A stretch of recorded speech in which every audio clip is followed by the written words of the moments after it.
Welcome back to ECE 441A 541A. Homework number 1 is due on Monday, and homework 2 has been posted.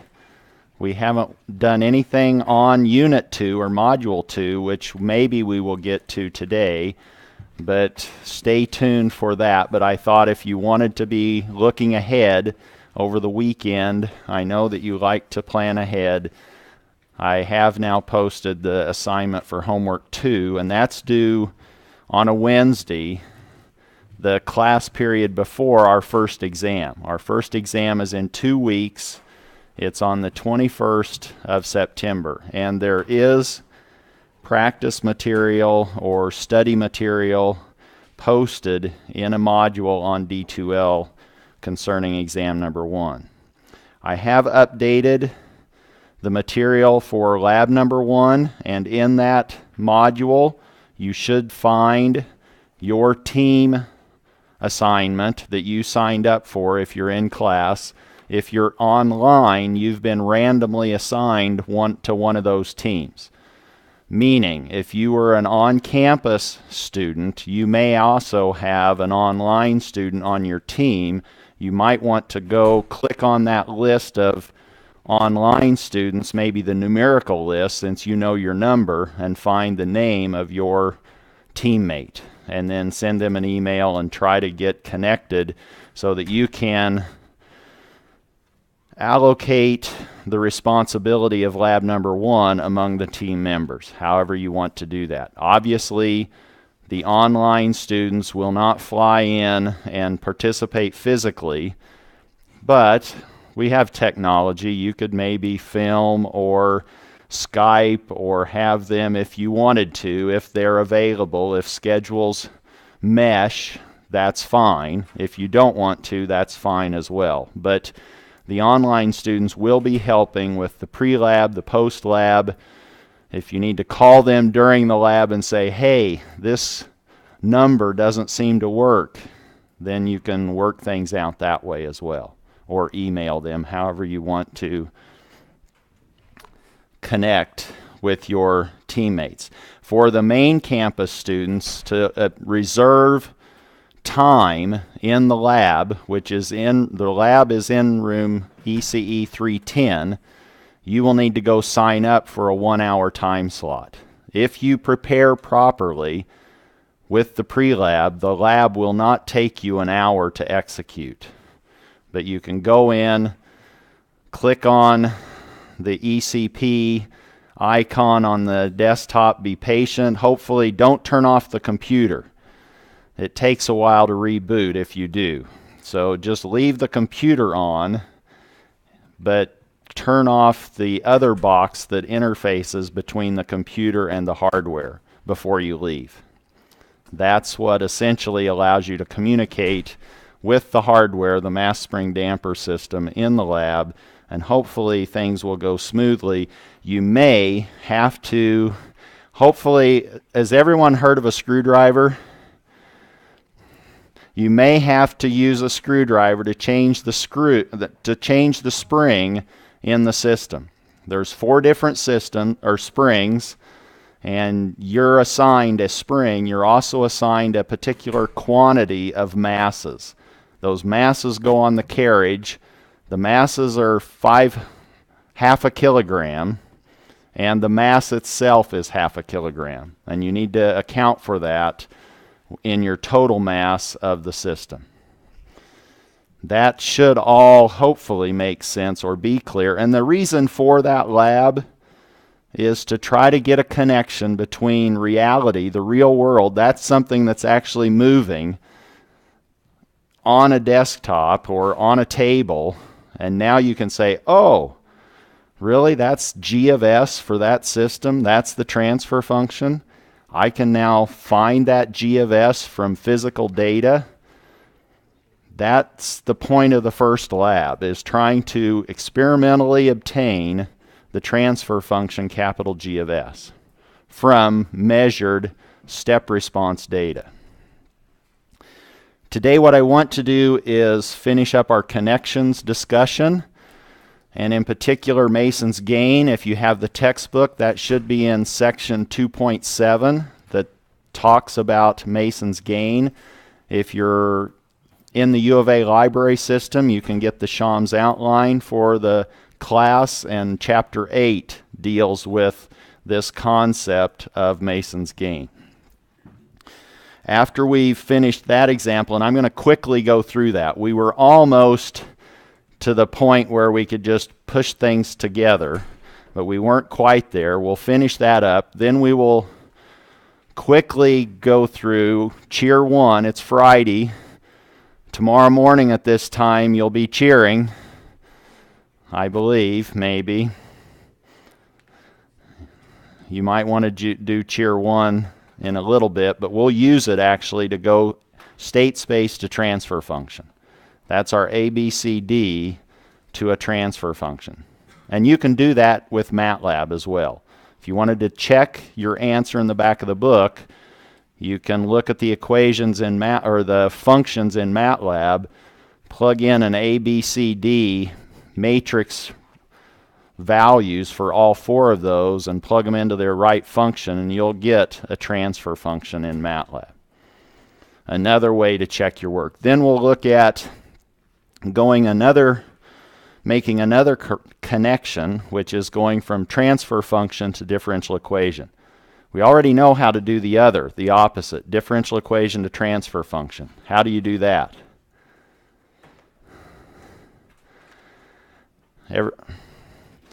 Shift key, right? You just capitalize, you take the Laplace transform.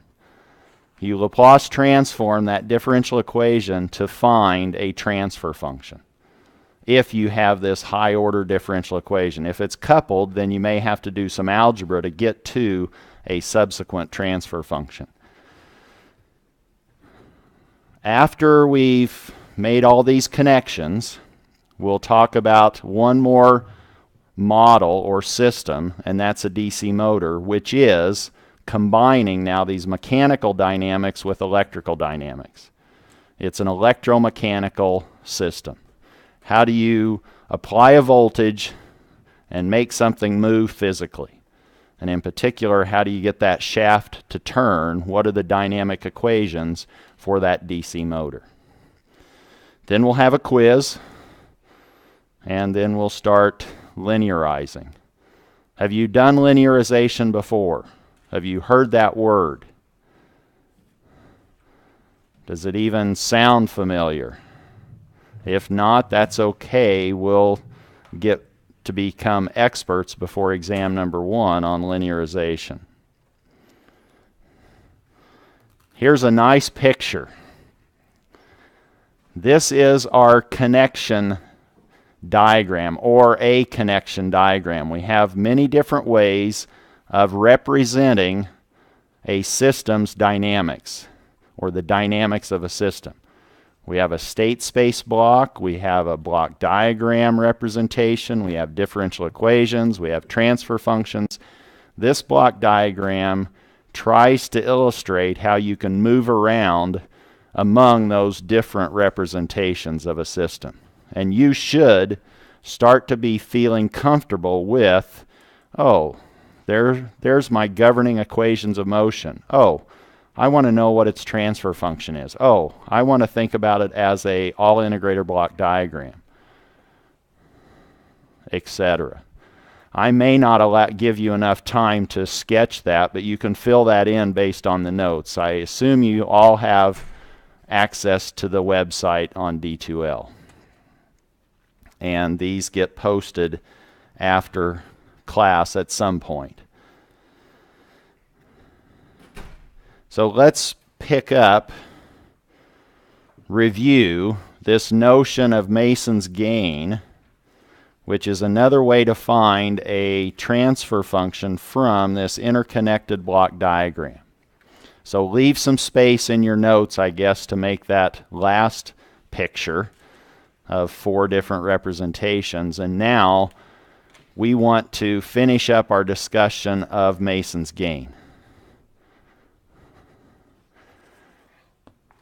And really, it consists of 2 main parts. We have to find paths from point A to point B, point A being the input that we're interested in, point B being the output, and the output doesn't have to be Y. I could on the exam say, your output today is E1, which is a signal somewhere else in the block diagram.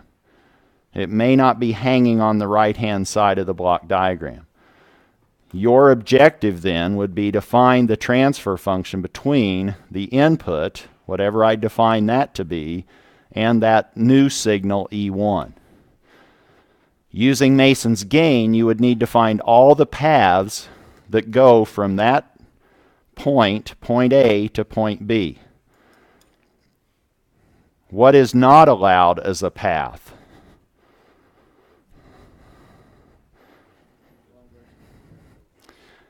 You can't go against the arrows, and what else?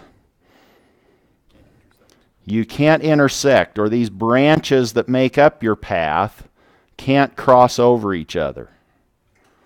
So they have to go smoothly from A to B. But they can move around quite a lot in getting from A to B. They just can't intersect branches that make up the paths. Then we have loops, and we also need to obey the arrows on the loops. We can't go against the arrows. If we start in one direction, if the arrow if we run into the tip of the arrow, then we can't keep going to try to create a loop from that connection of branches. And I'm using now L sub I as my notation for the ith loop. P sub I is the ith path. Delta is our determinant, and that's this combination of sums of products of loops. But these loops, if they're in this product, need to be non-touching. They can't share a node. That's what it means to be non-touching, is they don't share nodes. And then you have 1 minus the sum of the loops plus the product, or the summation of the product of non-touching pairs, minus the summation of product of non-touching triples, and you just keep going. Obviously, if you have 4 loops, you can't have 5 tuples. So you know where you could stop in that determinant equation. And you may not even have 4 loops that are non-touching. So you might not even have that quad summation term. In our example, we had 2 loops, so we don't have to go very far in that determinant formula. Then what we didn't have time to talk about Wednesday, or what we didn't get to, you didn't stay after class. I was disappointed. I was here until 5 o'clock, and no one was here to listen to me. Nothing new there. But anyway, the cofactors, the delta sub i's, are what we want to talk about now. And those are, we have this determinant expression. We now look at each path. We remove that path. We virtually erase that path in our network, and we say, did we disconnect any loops in the process of erasing that path? If any loops are disconnected, then we remove them from the determinant expression, and that gives us the cofactor for that path. I don't know if the wording is clear or not, but I'm just saying the remaining terms in the determinant expression after removing the ith path. What that means is if you've removed that ith path and it's disconnected some loops, now everywhere you had that loop in that determinant expression, you can simply remove that term. And that's now delta sub I. To obtain your transfer function, you take the product of path 1 times the cofactor for path 1, plus the path 2, delta 2, plus path 3, delta 3, divided by the determinant. Boom, you're done. All right, so let's pick up where we left off with this beautiful picture. 4 different colors of highlight. There's more than 4 colors there. I started even inking in various colors and they weren't very visible. Hopefully you can see the green loops, L1 and L2, and the paths P1 and P2. P1 is the yellow path going from A to B, where A is U and B is Y. Path 2 bypasses some of those other gain blocks that the path 1 went through, but it still gets you without crossing itself from point A to point B. And hopefully you understand why that top window on the diagram does not form a loop. That top window that has a 5 in it, that has a 2, that has a 1 over S and a 4, that looks like a nice little mesh. Yeah, it looks like a nice little mesh, but it does not form a loop, does it? Because if you start in one direction around that loop, you run into an arrow that's pointing against you in terms of how you're trying to move around that loop. And from this block diagram, we identified path 1 as the product of all of those gain blocks. Path 2 doesn't have very many blocks to multiply together. It has a 5 and a 1 over S. Loop 1, we have to make sure and keep all the signs intact. That's now minus 3 over S, and loop 2 is minus 1 over S. That should be from last time. The determinant is also from last time. We only have 2 loops, so we know that we can't go too much further in our determinant expression. We can't have a product of triples, even if they weren't non-touching. We don't even have 3 loops. So we have 1 minus the sum of our loops, L1 and L2, plus we do have 2 loops and they are not touching. They do not share a node. L1 and L2 are non-touching loops. There's our determinant expression, and I think we went ahead and plugged in the appropriate loop values or loop expressions for those, and you can actually get that over a common denominator of S squared. And that S squared shouldn't surprise you too much, because how many integrator blocks did you have? 2. So you're expecting a denominator to have a second order polynomial in it, unless you have some cancellations, and those would be due to a particular grouping or value selection on values in your block diagram. A very particular set of those. Let's now get into the fun part and try to figure out these cofactors. So the cofactors, again, you might want to keep the loops labeling in play so that you know which parts of the determinant expression are associated with each particular loop. To obtain cofactor 1, which is associated with path 1, we start with the determinant expression, which I just copied down, and then we go back to the diagram and we virtually erase that yellow highlighted path and say, did that disconnect any of our loops? If we remove that path from this diagram, did we now disrupt any of our loops?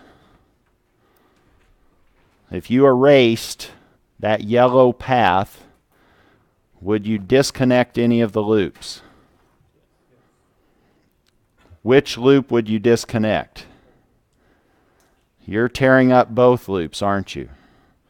So now, what's our cofactor expression that results if we remove the loops? I didn't want to do black, so let me get a different color. I know you are fans of red. You just love to see red marks all over your work, I'm sure. But here, this is the lecture, so I hope it doesn't bother you too much. We killed loop 1, we killed loop 2, and the product of loop 1 and loop 2, if we set either of those to 0, it would kill that product. And we've killed both of those. So now what's the cofactor associated with path 1? That's 1. That's a pretty easy cofactor. What about the cofactor for path 2?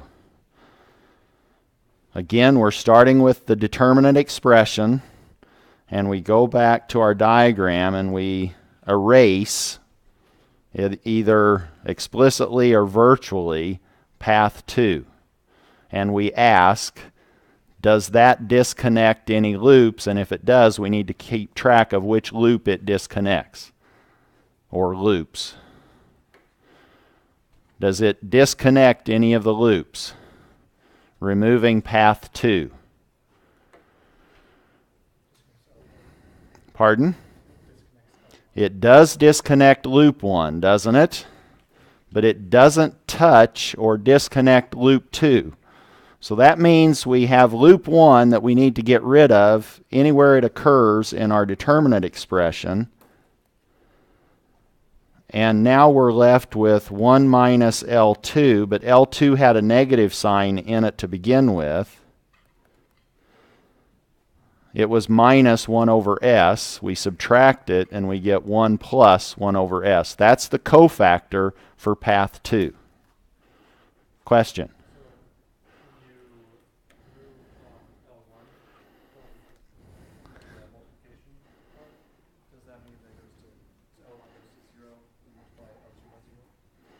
So when you're removing a disconnected loop, you could effectively set in this determinant expression that loop to 0. And anytime it's in a product, it's obviously erasing or removing that product from your determinant expression. If you feel better with that process of finding cofactors, just set that loop to 0 in the formula for your determinant to find the cofactor for that path. Other questions on that? Now we're finished. Now we just turn the crank. We simply go back and put this information into that expression. Our transfer function is a sum of a product of each path with its cofactor in the numerator, and then we divide by the denominator. Or I'm sorry, the determinant. Yeah, you always are dividing by the denominator, but here delta is the determinant. In our case then, what was path 1?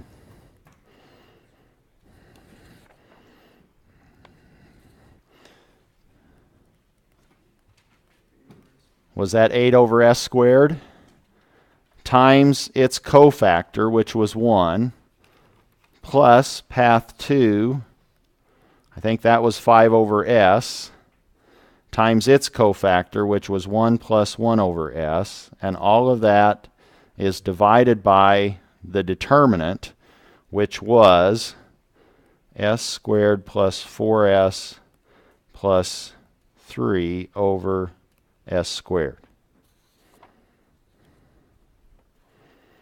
And now you just need to obtain a common denominator. You have 8 over s squared. You have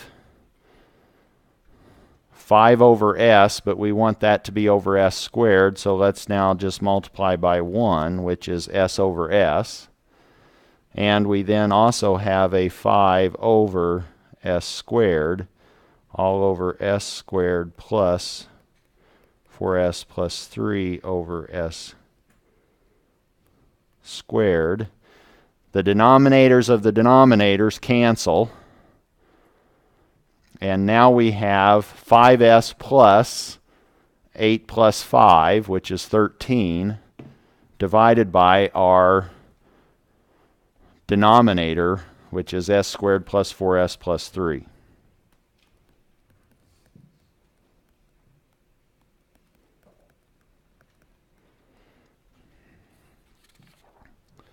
That is now the transfer function between u and y in that particular block diagram.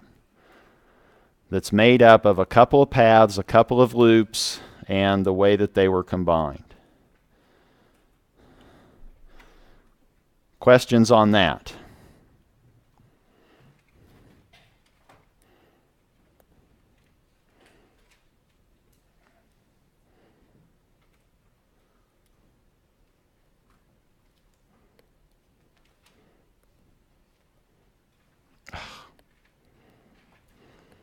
I'm just delaying for questions.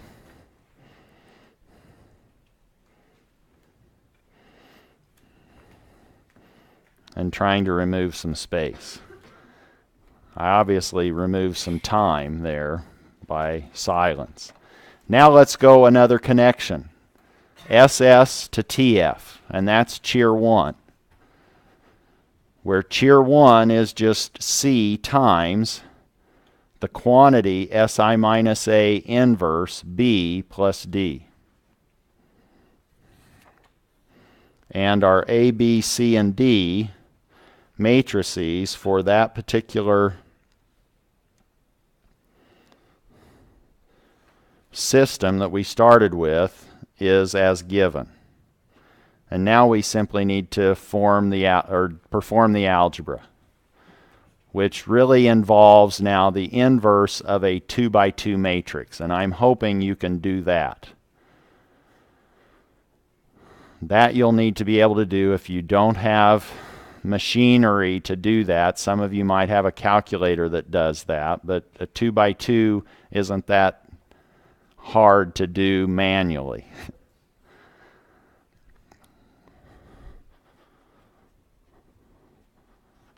How do we find the inverse of a 2 by 2 matrix? It involves something that slipped out just now. It's 1 over the determinant times the transpose of the cofactor matrix. If you really want to have somebody's eyes roll back in their head, you just start talking, let's do matrix inverses. Right? And you just say, oh, it's 1 over the determinant times the cofactor matrix transposed. And they go, oh, really? Where have you been? Oh, I was at 441 or 541 this morning. And they go, okay, let's move on.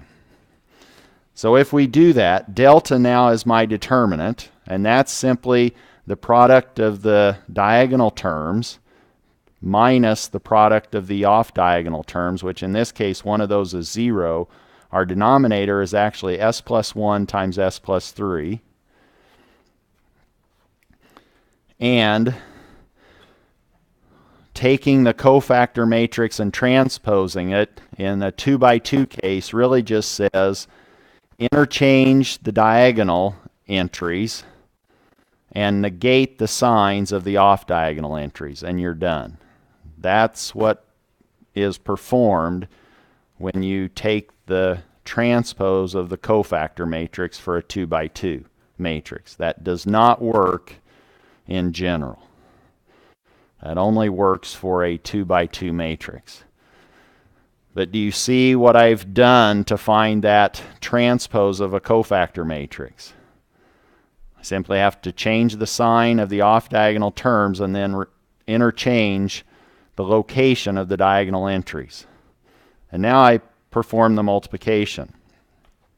And personally, I would multiply the 0, 1 column by what's on its left first, because it has a 0 in it, which says I'm going to throw away the first column in that 2 by 2 matrix. And I'm simply going to copy down the second column, which is 2 over s plus 1. That's what happens when I multiply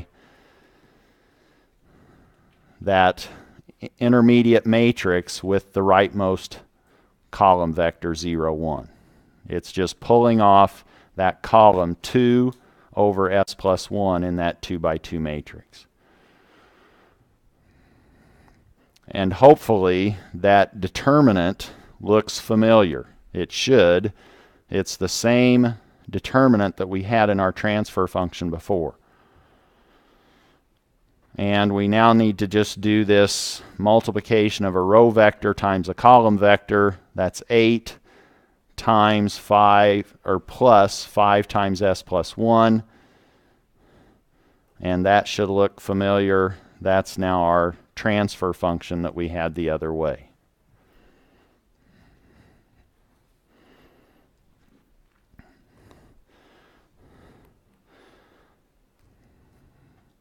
And in this case, it is nice to chase your tail, or to catch your tail. You've now found the transfer function another way. You've now verified the algebra that you did before, either with the block diagram algebra or with Mason's gain, and now you've verified it with cheer 1. Now suppose somebody says, well, I want to now start with that and find a differential equation.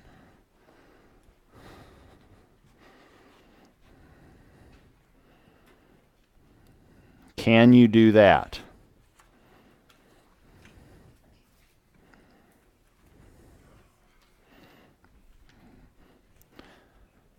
You should be able to do that in one line, or in a couple of lines. What's the process?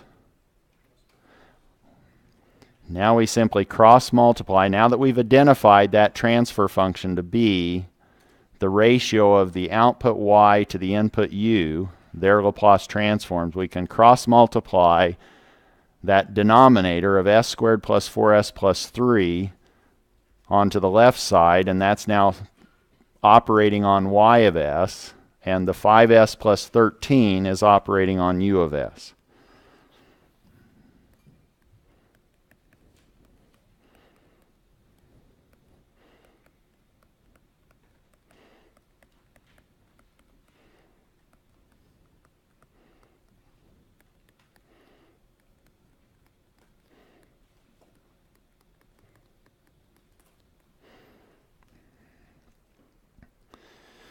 That's still in the frequency domain. We need to run into the kitchen to get into the time domain.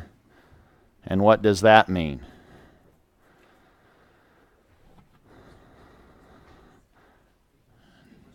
Now we take off the capitalization or the shift key, don't we? Now we want to go into the time domain. We want to take s squared capital Y of s into the time domain. And what does that look like? Now we're differentiating the time domain output vector, or output variable y, twice. This now gives us y double prime plus 4y prime plus 13y is equal to 5u prime of t plus 13u of t.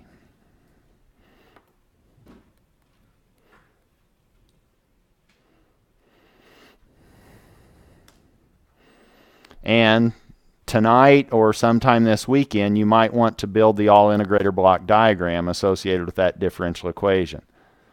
That should now just be screaming at you saying, put me into an all-integrator block diagram. And you should see if you can go through that and make that happen. The block diagram might look a little different from some of these others, but what should be the same? If I have block diagram number 1 and you have block diagram number 2, how are we going to compare those to see if they're equivalent? Pardon? I still didn't hear. Oh, so now do they both involve two integration blocks? What do we think as a class? What if my block diagram had three integrators in it? You'd start scolding me, wouldn't you? Or correcting me. So you would have two integrator blocks, but what's another check on that work?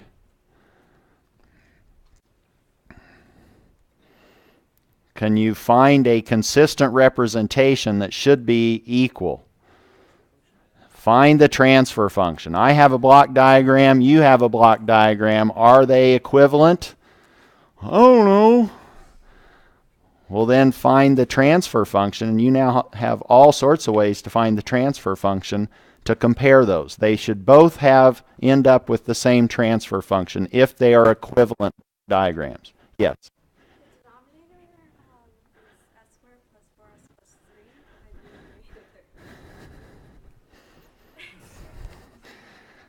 I'm just making sure you guys are awake. I don't know. I had 13 on my mind for some reason. Oh, because it was in the numerator, wasn't it? You're going to have to keep me awake. I was still in reflection and meditation mode, even though I turned the lights on. Thank you. So, if you were wondering how 13 magically appeared from 3, that's part of the lecturing magic. It shouldn't have. Are we now a little bit more comfortable? Hopefully you hadn't completely shut down and didn't listen to a thing I said after I wrote down that 13, if you were struggling with that. Thank you. Any other corrections that need to be made? Does everybody understand my error that was made? Somehow I added in 10 somewhere magically. All right, let's move on. Let's start talking about electromechanical systems. Let's develop. Are you kidding me? Oh, okay, we'll fly through this material.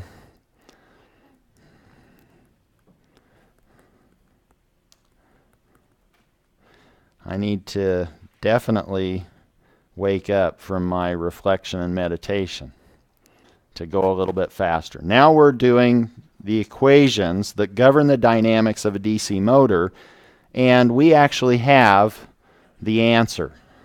That's in the textbook.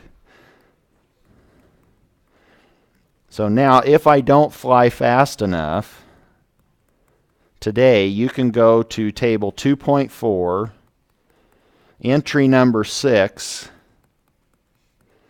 on page 77 in the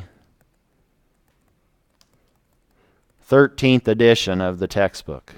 If you're playing with a different edition, it may not be quite that same location in your source.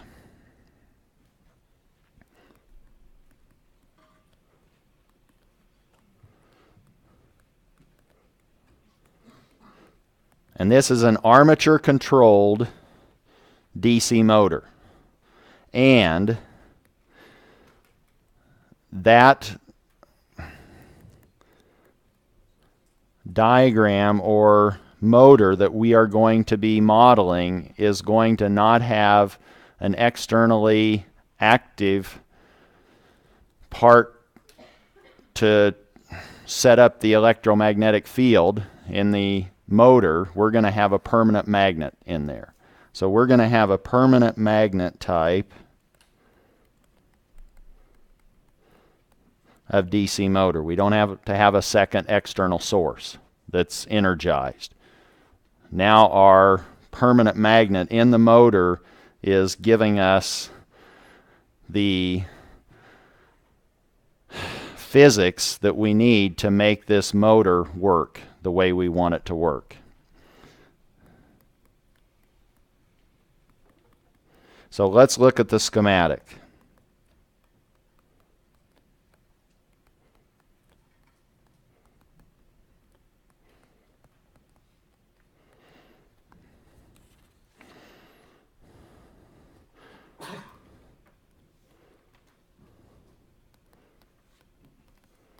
Here's our voltage that we will be applying. And we're going to apply that voltage to the terminals of our DC motor, which now it goes through an electrical circuit. It's the armature part of our motor. So this is the armature circuit of our motor. It has a resistance on the windings. It has an inductive characteristics of those windings. And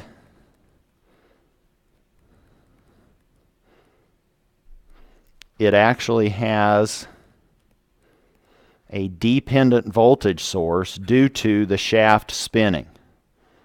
And that's going to be our back electromotive force, V sub B. But this is now where we are connecting the shaft. And this is now the shaft of our motor, which has an angular spin of theta. It has a rotational velocity of theta prime, or omega of t. And in order to turn that shaft, we need to develop a torque on that shaft, which is labeled here as tau sub m. And to produce that torque depends on the amount of current flowing in the armature circuit, I sub A. The bigger the current, the bigger the torque. This is our schematic of our electromechanical system. We have an electrical piece that's connected or coupled with the mechanical piece. And here we're thinking about rotational mechanical motion instead of translational. Now we're spinning. So now torques are going to be analogous to these forces that we were applying in our translational mechanical system. And we're going to have rotational friction. And will we even put in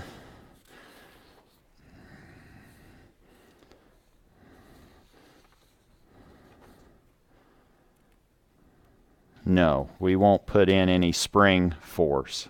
We're just going to have rotational damping. So let's just think about this shaft spinning in some kind of fluid, which could be air, but that's going to now impede or introduce some damping into our set of equations.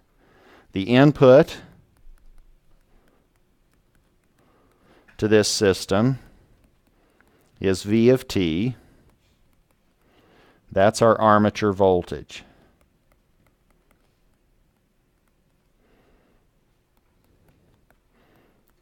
And if we take the Laplace transform, that will obviously become capital V of S. The output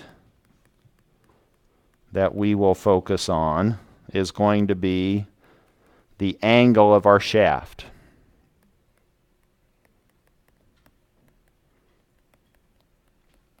And if we Laplace transform that, that's now theta of S.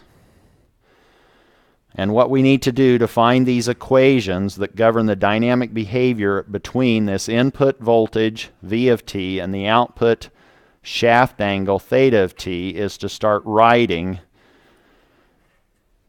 equations for the electrical side and the mechanical side. The electrical side, this should be like falling off a log for most of the class, right?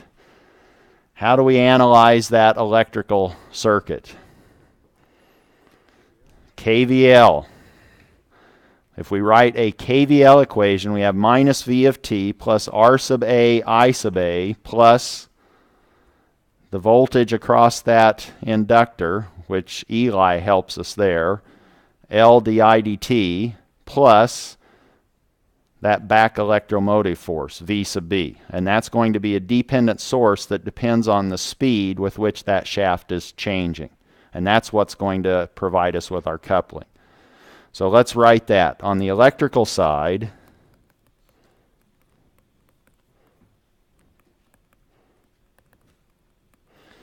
we have minus V of t plus R sub R sub A I sub A of t plus L sub A di sub A of t dt plus V sub B of t equaling 0. That's the KVL, Kirchhoff's voltage law. And I may label this after class. So this might have an AC component to it, after class notes. So stay tuned. What's the mechanical side look like? Well, maybe before we get there, let me just say what this back EMF, the back electromotive force, what that consists of. This V sub B of t, in terms of our electrical understanding, that looks like a dependent voltage source. And it's dependent on the back electromotive proportionality constant, K sub B, and omega, which is the angular rate of spin of that shaft. And you have two different constants, and in the textbook, so here omega of t is d theta of t dt, and K sub B is actually equal to K sub M, the mechanical motor constant. So here is a motor constant.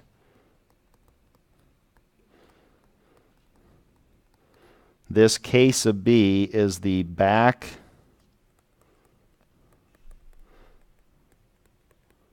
electromotive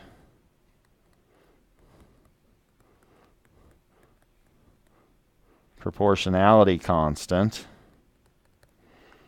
And those two, if you use the right units, are equal.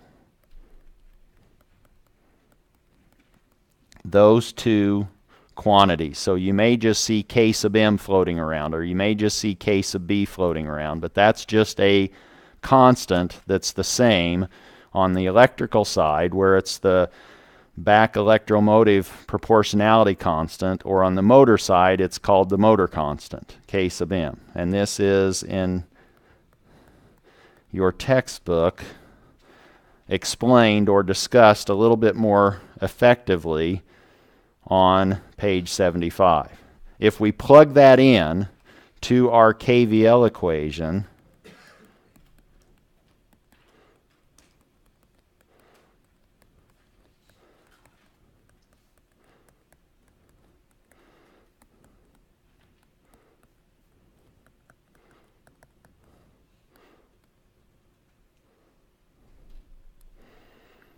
we end up with that expression. And now we have voltage, current, and position, a mechanical quantity, coupled together in a dynamic way through this differential equation. We have the time rate of change of our current, and that's connected with the time rate of change of the shaft of that DC motor.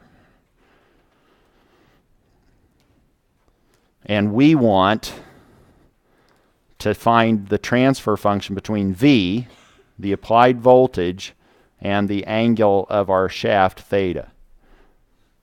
So we really need to get rid of this armature current, I sub A. Because we have three variables, we really only want two if we're trying to find a transfer function. And the way that we can do that is find another relationship, another connection between the mechanical and the electrical, and that's through writing the equations associated with the mechanical system.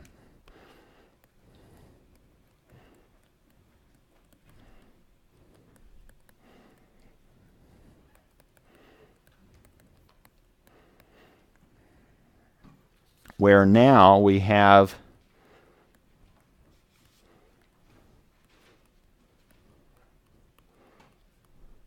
this mechanical inertia. It's a rotating system, and I'm trying to apply a torque, tau sub m. What's impeding or responding to that torque that's being applied to that shaft?